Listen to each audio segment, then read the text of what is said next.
अस्सलाम वालेकुम स्टूडेंट्स। आज जिस टॉपिक पर हमने बात करनी है ना, वो है फार्मेसी इंडस्ट्री से सेमी सॉलिड डोजेज फार्म। ये आई थिंक आपका ना 9th या 10th चैप्टर बन जाता है फार्मेसी इंडस्ट्री से। तो बच्चों इसके बारे में हम बात करेंगे। पहले हमने सॉलिड डोजेज फार्म वगैरह के बारे में पढ़ा था, टैबलेट्स और कैप्सूल्स के बारे में। और आज हम पढ़ेंगे कि सेमी डोजेज फार्म क्या होती हैं और इसमें कौन कौन सी ऐसी डोजेज फार्म है जो इसके अंदर आती हैं। तो बच्चों जो सेमी डोजेज फार्म है ना, ये ऐसी एक फार्म होती है मेडिसिन्स की जो कि ना तो सॉलिड्स में आती है और ना ही ये लिक्विड्स में आती है। मतलब कि ऐसी दवाई की शक्ल जो कि लिक्विड और सॉलिड के दरमियान में होती है, यानी ना वो मुकम्मल लिक्विड में होती है और ना ही वो बिल्कुल सॉलिड हालत में होती है। जिसकी आप सब सिंपल से एक एग्जांपल ले लें कि घरों में जो आप क्रीम्स इस्तेमाल करते हैं, लोशन इस्तेमाल करते हैं ना, तो ये बहुत ज़्यादा बहने की सलीत रखते हैं, ठीक है ना। और यानी ना तो ये लिक्विड्स होते हैं और ना ही ज़्यादा ठोस हालत में सॉलिड्स पाए जाते हैं, बल्कि उन दोनों के दरमियान की स्टेज होती है। इस तरह की मेडिकेशंस को हम सेमी सॉलिड डोजेज फार्म कहते हैं। तो जो बच्चों सेमी सॉलिड डोजेज फार्म है ना, ये 3 तरह की मेडिकेशंस का जिक्र किया गया इसके अंदर, ठीक है। सबसे पहले जो है वो है ऑइंटमेंट्स, उसके बाद क्रीम्स हैं और लास्ट इज़ जेल्स। ये तीनों क्या है, सेमी सॉलिड इन नेचर होती हैं।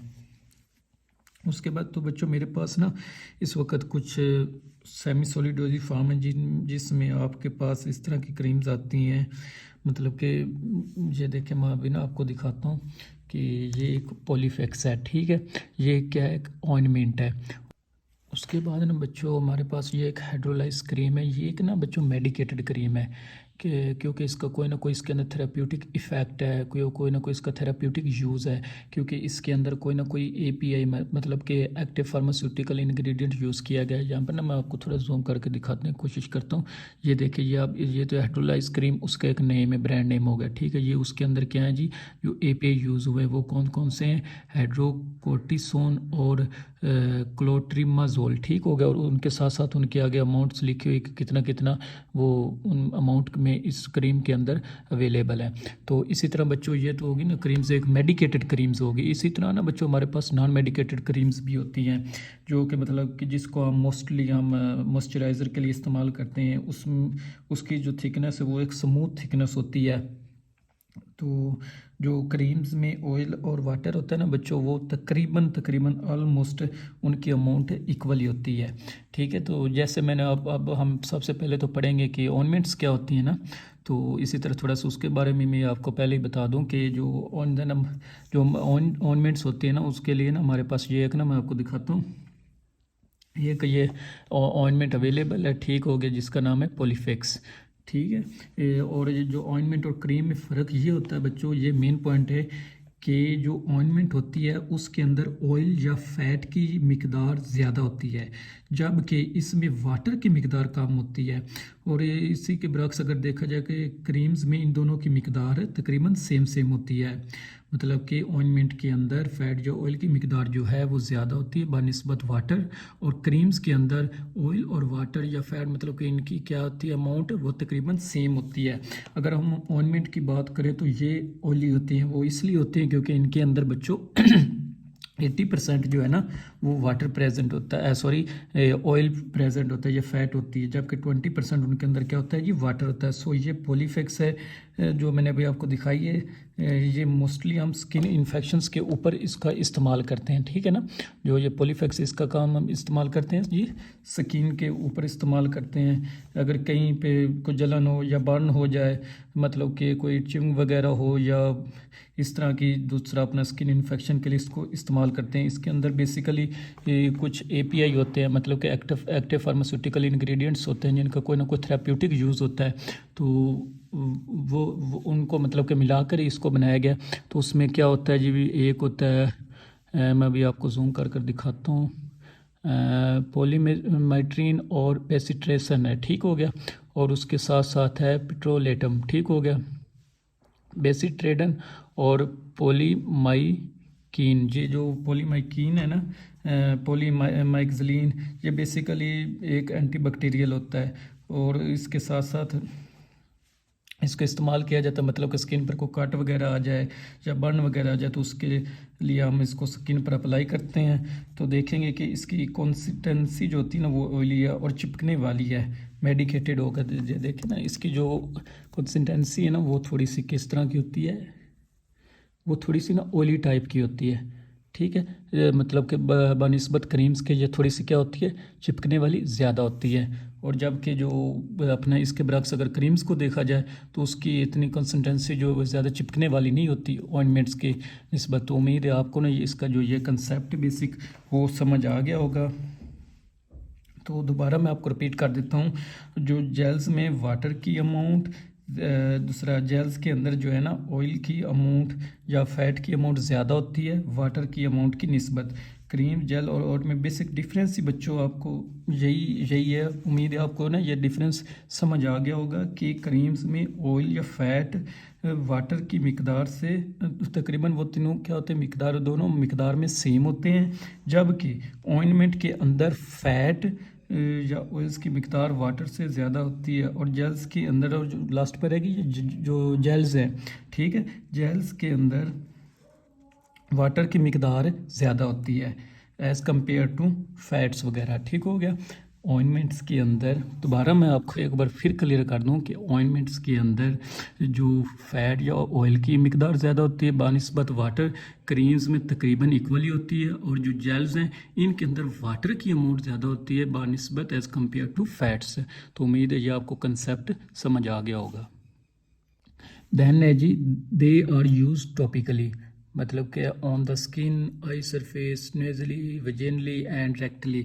वेजिनली का मतलब है, टॉपिकली का ये मतलब है कि बच्चों की इसको हम सिर्फ और सिर्फ कहाँ पर अप्लाई कर सकते हैं, ऑन द स्किन, स्किन के ऊपर। तो वेजिनली मतलब जो फीमेल का रिप्रोडक्टिव होता है वहाँ की स्किन होती है, या फिर अपना रेक्टली मतलब कि, या फिर रेक्टम मतलब रेक्टम की जो अंदरूनी स्किन होती है वहाँ अप्लाई की जाती है। इनको हम स्किन के ऊपर ही अप्लाई करना होता है, ओनली इनको हम कभी भी नहीं ले सकते। और दे मे बी मेडिकेटेड और नॉन मेडिकेटेड, जो मैंने अभी आपको पहले बताया कि ये मेडिकेटेड भी हो सकती है और नॉन मेडिकेटेड भी हो सकती है। मतलब कि सिर्फ मतलब मेडिकेटेड मतलब जिनमें एपीआई भी का इस्तेमाल हो भी सकता है और नहीं भी हो सकता। उसको हम कुछ क्रीम्स या ऑइंटमेंट्स ऐसे जिनको हम एज ए मॉइस्चराइजर्स मतलब कि वैसे घरेलू तौर पर इस्तेमाल करते हैं। तो कुछ मेडिकेटेड भी किसी भी स्किन इन्फेक्शंस वगैरह के लिए इस्तेमाल कर सकते हैं। देन जी semi solid dosage form exist as a single phase and second phase system. तो बच्चों यहाँ पर एक बात ना समझने वाली ये है कि इसमें कई जो मोस्टली हम ना सिंगल जो है अपना सेमी सॉलिड डोजेज फॉर्म, इनका सिंगल फेस होता है। मोस्टली तौर पर इनका क्या होता है, सिंगल फेस होता है। इसका मतलब है कि इसमें कहीं पे भी अगर 2 साल के लिए छोड़ दें तो ऐसा नहीं होगा कि ऑयल जो है इसके अंदर अलग हो जाएगा और पानी जो है वो अलग हो जाएगा। इनके अंदर जो दोनों केमिकल्स हैं वो आपस में मिक्स होकर एक ही फेस बनाते हैं, इसलिए हम इसे क्या कहते हैं जी, सिंगल फेस कहते हैं। और सम टाइम जो है ना सेकंड फेस भी मौजूद होता है, ऐसा बहुत कम होता है। जब कोई ख़ास किस्म की ऑर्नामेंट बनानी होती है तो उसके अंदर हम सेकंड फेस हो सकता है इस्तेमाल कर सकते हैं, बट मोस्टली जो है ना बच्चों वो सिंगल फेस सिस्टम ही इस्तेमाल होता है। और देन है जी हमारे पास फॉलोइंग इंग्रेडिएंट्स आर यूज्ड, मतलब कि जो ऑर्नामेंट्स बनाने के लिए हमें इंग्रेडिएंट्स हम इस्तेमाल करते हैं वो दर्ज हैं। सबसे पहले क्या है जी, एपीआई है।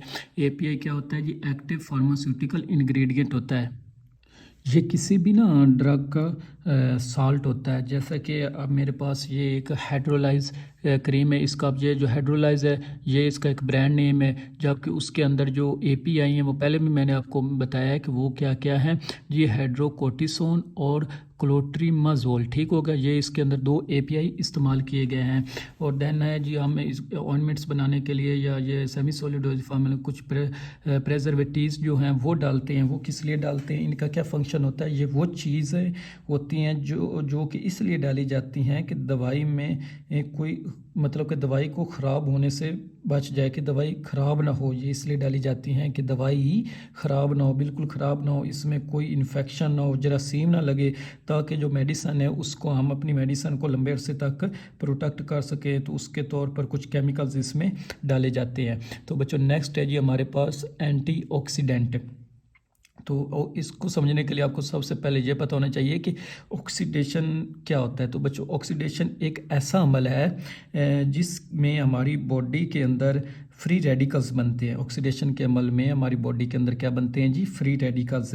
जब भी कोई चीज़ ब्रेक होती है तो उसकी वजह से हमारी बॉडी के अंदर पॉजिटिव और नेगेटिव्स आयंस बनते हैं, जिनको हम क्या बोलते हैं जी? फ्री रेडिकल्स बोलते हैं। बाज़ का जो फ्री रेडिकल्स होते हैं काफ़ी टॉक्सिक होते हैं, इनको बॉडी से निकालना बहुत ज़रूरी होता है। मतलब कि जो बॉडी ऑक्सीडेशन के अमल में फ्री रेडिकल्स बने हैं ना, वो हमारे लिए काफ़ी टॉक्सिक होते हैं, इसलिए उनको बॉडी में से निकालना बहुत ज़रूरी होता है। सो इस तरह की दवाइयाँ जिनके अंदर ऐसे केमिकल्स मौजूद हों जो कि फ्री रेडिकल्स को जाकर ख़त्म कर दें, उनको हम क्या बोलते हैं? एंटीऑक्सीडेंट कहते हैं ऐसे केमिकल्स को। तो इस तरह के जो होते हैं मेडिसिन के अंदर एंटीऑक्सीडेंट केमिकल्स भी इसीलिए डालते हैं। इन केमिकल्स को हम ऑक्सीडेंट और मतलब कि तो एक बार फिर रिपीट कर दूं कि ऑक्सीडेशन एक ऐसा अमल है जिसके अंदर फ्री रेडिकल्स बनते हैं। इन केमिकल्स को हम ऑक्सीडेंट कहते हैं। ऐसी दवाइयाँ जिनके अंदर फ्री रेडिकल्स को ख़त्म करने की सलाहियत मौजूद होती है, उनको हम क्या बोलते हैं जी? एंटीऑक्सीडेंट कहते हैं। उसके अलावा कुछ हम इसके अंदर स्लोबिलाइजर्स इस्तेमाल करते हैं। तो बच्चों, ये एक ऐसे केमिकल होते हैं जो कि दो ऐसी चीज़ों को मिक्स करने का काम आते हैं जो कुदरती तौर पर आपस में मिक्स नहीं हो सकती। जैसे कि बच्चों, अब आपको पता है कि ointment semi solid dosage form में क्या क्या इस्तेमाल हो रहे हैं? फैट्स या ऑयल्स या फिर अपना क्या उसे बोलते हैं वाटर हो रहे हैं। तो आपको पता है कि फैट्स या वाटर जो कभी भी कुदरती तौर पर आपस में मिक्स नहीं हो सकते। तो इस तरह की चीज़ों को मिक्स करने के लिए, हम इनको मिक्स करने के लिए कि आपस में एक यकजा होकर रहे, तो हम उसके लिए क्या इस्तेमाल करते हैं जी? सोल्युबलाइजर्स इस्तेमाल करते हैं। इस तरह के केमिकल्स को अच्छी शेप देने के लिए हम सोल्युबलाइजर्स के इस्तेमाल करते हैं। मतलब कि वो एक अच्छी शेप उनकी बन जाए, उसके लिए हम क्या इस्तेमाल करते हैं जी? सोल्युबलाइजर्स इस्तेमाल करते हैं। उसके अलावा जी बच्चों, कुछ हम थिकनिंग एजेंट इस्तेमाल करते हैं। और थिकनिंग एजेंट क्या होते हैं कि ये क्यों डालते हैं? ये इसलिए डालते हैं कि जो हमारी दवाई का API होता है ना, वो काफ़ी स्ट्रॉन्ग होता है। बाज़ औक़ात अगर पानी वगैरह का इस्तेमाल कर दें तो काफ़ी ज़्यादा मतलब लिक्विड टाइप हो जाएगा। सो इसलिए थिकनिंग एजेंट यूज़ करते हैं। मतलब कि अब हम पानी का इस्तेमाल ज़्यादा कर दें तो वो क्या हो जाएगा? बिल्कुल लिक्विड टाइप हो जाएगा, वो ठहरेगा ही नहीं स्किन के ऊपर। तो उसके अंदर थिकनिंग लाने के लिए हम क्या इस्तेमाल करते हैं जी? थिकनिंग एजेंट इस्तेमाल करते हैं। उसके बाद है जी बच्चों, अगर हम कोई इमल्शन बना रहे हैं या कोई दो ऐसे लिक्विड्स को आपस में मिक्स कर रहे हैं किसी भी क्रीम के अंदर या जेल्स के अंदर या फिर ऑइंटमेंट्स के अंदर, जिनके अंदर कुदरती तौर पर मिक्स होने की सलाहियत नहीं होती, तो इस तरह के इमिसिबल जो लिक्विड्स हैं उनको सॉल्व करने के मतलब के इमिसिबल लिक्विड्स को सॉल्व करने के लिए जो केमिकल्स उसके अंदर डाले जाते हैं उसे हम कहते हैं that is called emulsifying agent. ठीक हो गया। और इसके अलावा इसके बाद है जी, जिसके आपको बच्चों समझ आ गई इमल्सिफाइंग एजेंट क्या होते हैं जी। इमल्सिफाइंग, अगर हम कोई इमल्शन बना रहे हैं या कोई दो ऐसे लिक्विड को अपन मिक्स कर रहे हैं किसी भी क्रीम के अंदर, जेल्स के अंदर या दूसरा अपना ऑइंटमेंट्स के अंदर, जिनके अंदर कुदरती तौर पर मिक्स होने की सलाहियत नहीं होती, तो इस तरह के इमिसिबल लिक्विड्स को सॉल्व करने के लिए जो केमिकल उसके अंदर डाले जाते हैं उसको हम क्या बोलते हैं? इमल्सिफाइंग एजेंट कहते हैं। इसके बाद है जी एंटी माइक्रोबियल एजेंट। ये हम क्यों डालते हैं इनके अंदर सेमी सॉलिड डोजेज फॉर्म के अंदर? वो इसलिए डालते हैं ताकि जो दवाइयों को माइक्रो ऑर्गेनिज्म से बचाया जा सके, क्योंकि हवा में बहुत से जरासीम होते हैं। सो उससे प्रोटेक्ट करने के लिए, हिफाजत के लिए उनसे हम क्या उसमें डालते हैं जी? सेमी सॉलिड डोजेज फॉर्म में एंटी माइक्रोबियल एजेंट डालते हैं। उसके बाद लास्ट पर है जी कलरिंग एजेंट। अब हम इनके अंदर जो इंग्रेडिएंट है वो कलरिंग एजेंट भी इस्तेमाल करते हैं। तो बच्चों के लिए जो खासतौर पर बच्चों के लिए जो ऑइंटमेंट्स या जेल्स या क्रीम्स वगैरह बनाई जाती है उनके लिए इस्तेमाल करते हैं, या फिर जो नॉन मेडिकेटेड क्रीम्स बनाई जाती हैं उनके अंदर कंपनीज अपनी प्रोडक्ट को खूबसूरत बनाने के लिए क्या डालते हैं जी? कलरिंग एजेंट डालते हैं। तो बच्चों, ये था एक इसका बेसिक कंसेप्ट। तो इसके अलावा अब हम मेन अपने टॉपिक की तरफ जाते हैं, तो वो है जी ऑइंटमेंट्स के। ऑइंटमेंट्स क्या होती हैं? Ointments are greasy and semi solid in nature. यानी कि ऑइंटमेंट्स क्या होती हैं जी? ग्रीसी होती हैं। इनमें चिपकापन ज़्यादा होता है as compare to remaining products, क्योंकि इसमें ऑयल्स वगैरह या फैट्स का इस्तेमाल ज़्यादा किया गया। तो इसकी वजह ये है कि ऑइंटमेंट्स के अंदर ऑयल का इस्तेमाल ज़्यादा किया जाता है। ऑयल्स तो खैर नहीं कह सकते, इन्हें हम बेसिकली मिनरल ऑयल्स कहते हैं, या फिर फैट सेलुबल अल्कोहल वगैरह इस्तेमाल की जाती हैं जिससे हमारी जो है ऑइंटमेंट्स बनाई जाती हैं। उसके बाद क्या है जी, अपना दे में भी मेडिकेटेड और नॉन मेडिकेटेड, मतलब कि ये क्या हो सकता है? मेडिकेटेड और नॉन मेडिकेटेड मेडिकेटेड भी हो सकते हैं, जिनकी स्किन उसके यहाँ पर ना एक बच्चों आपने बात याद में रखनी है कि जिनकी स्किन ड्राई होती है वो क्रीम्स कम और ऑइंटमेंट्स ज़्यादा इस्तेमाल करते हैं, मतलब कि नॉन मेडिकेटेड क्रीम्स की जगह वो नॉन मेडिकेटेड ऑइंटमेंट्स का इस्तेमाल करते हैं। क्रीम्स ज़्यादा लिक्विड टाइप की होती हैं और ऑइंटमेंट्स जो हैं वो ग्रीसी टाइप की होती है ताकि स्किन को मॉइस्ट रख सकें। देन जी they are applied on the skin, मतलब कि इनको सिर्फ और सिर्फ हम स्किन पर ही अप्लाई कर सकते हैं। उससे के बाद for example simple ointment and sulphur ointment तो यहाँ पर ये बात याद रखें कि सिंपल ऑइंटमेंट क्या होता है, इससे मुराद है कि आप कोई भी नॉन मेडिकेटेड बना रहे हैं जिनके अंदर आपने थोड़ा पानी और ज़्यादा मिनरल ऑयल डाला है, फैट या ग्लिसरीन डाल दिया है, तो अब ये एक ग्रीसी टाइप मटेरियल बना लिया है, तो इसको हम क्या बोलते हैं, सिंपल ऑइंटमेंट कहते हैं। लेकिन अगर आपने बच्चों उसके अंदर उस ऑइंटमेंट के अंदर सिर्फ सल्फ़र वगैरह का इस्तेमाल कर दिया है, डाल दिया है, तो आपने एक मेडिकेटेड एजेंट डाल दिया है, मतलब कि उसके अंदर आपने एक API का इस्तेमाल कर लिया है। अब इसका कोई ना कोई आपके स्किन के ऊपर थेराप्यूटिक यूज़ होगा, इसलिए इसे हम क्या बोलते हैं, मेडिकेटेड ऑइंटमेंट कहते हैं। ठीक हो गया। उसके बाद ये है हमारे पास, अब हम इसकी टाइप्स देखेंगे कि ऑइंटमेंट्स की टाइप्स क्या क्या होती हैं। तो बच्चों जो सबसे पहली टाइप है ना इसकी वो है जी ट्रिचुरेशन या मैकेनिकल मेथड, और दूसरा है जी फ्यूजन मेथड। तो दो ही टोटल मेथड्स होते हैं जो आपकी बुक के अकॉर्डिंग के मैन्युफैक्चर द ऑइंटमेंट्स। तो बच्चों सबसे पहले हम पढ़ेंगे जी ट्रिचुरेशन या मैकेनिकल मेथड क्या होता है। तो ट्रिचुरेशन का जो बेसिकली जो मतलब है ना वो है कि किसी भी चीज़ को पीसना। आपने क्या काम देखी होगी अपना घरों वगैरह में ना, पिस्टल एंड मोटर देखी होगी जो आप घरों में मिसाला पीसने के लिए इस्तेमाल करते हैं। एक डंडा सा होता है और एक बाउल सा होता है। इसको हम उर्दू में हामद दस्ता या फिर इमाम दस्ता या फिर कुंडल मुसली कह लें, वो कहते हैं। इसलिए इससे आप किसी भी चीज़ को बारीक कर सकते हैं या मतलब कि उसको पीस सकते हैं। इसके लिए हमने क्या करना है कि जी इस मेथड के अंदर हमने करना है क्या है कि हमने एक पेस्टल और जो अपना है मोटर नामी मशीन हमारे पास लैब में मौजूद होती है, मतलब कि उसको इस्तेमाल करते हुए हमने ये सारा प्रोसेस करना है जिसमें किसी भी चीज़ को रगड़ कर बारीक कर सकते हैं। इसमें बस हमें पिस्टल और मोटर की ही ज़रूरत पड़ती है। तो बच्चों जो है this method is used when base is soft but medicaments जो है वो सॉलिड एंड इनसॉल्युबल्स होते हैं। ठीक हो गया। इससे बेस से क्या मतलब, बेस वो चीज़ होती है जो चीज़ आप ज़्यादा मिकदार में इस्तेमाल करते हैं, ऑयली नेचर की होती है। ऑइंटमेंट्स के लिए जो बेस सिलेक्ट करते हैं वो मिनरल्स ऑयल्स की होती है या कोई भी वैक्स हो सकती है जिसके अंदर चिपकने की सलाहियत होती है। बेस हमेशा क्या हो जी, सॉफ्ट हो, लेकिन जो मेडिकामेंट्स हैं वो सॉलिड हालत में हो, या जो API इस्तेमाल करना जो असल जान होती है किसी भी दवाई की वो सॉलिड हो। इस मेथड की कंडीशन बच्चों ये है कि जो सॉलिड ड्रग होना चाहिए और जो बेस है वो क्या होनी, लिक्विड या सॉफ्ट होनी चाहिए। इस मेथड का मेन पॉइंट ये है कि इसके अंदर जो हमने बेस इस्तेमाल करनी है वो लिक्विड हो, और जो अपना मेन ड्रग या मेडिसिन इस्तेमाल करनी वो क्या हो जी, वो सॉलिड फॉर्म में हो। तो सबसे पहले आपने क्या करना है, आपने ये करना है कि जितने भी आपके इंग्रेडिएंट्स हैं, मतलब कि जिसके अंदर कलरिंग एजेंट आ गया, मिक्रोबियल एजेंट आ गया, एंटीऑक्सीडेंट्स एजेंट्स आ गए, या इमल्सिफाइंग एजेंट हो गए, उन सब इंग्रेडिएंट्स को आपने केयरफुली उनका क्या कर लेना है, वेट कर लेना है। Weigh all the ingredients carefully. वो किसके मुताबिक करना है, अकॉर्डिंग टू स्टैंडर्ड बुक्स के अकॉर्डिंग करना है, या जिस बुक के अकॉर्डिंग आप अपनी दूसरा ऑइंटमेंट तैयार कर लें। उसके बाद आपने क्या करना है जी, उनको एक जो है place them in the pistol and motor, मतलब कि जो पिस्टल और मोटर उनके उसके अंदर आपने उनको रख देना सब इंग्रेडिएंट्स को। उसके बाद देन आपने उसके अंदर क्या करनी है जी, add the base in ingredients and triturate them to make the homogeneous mixture.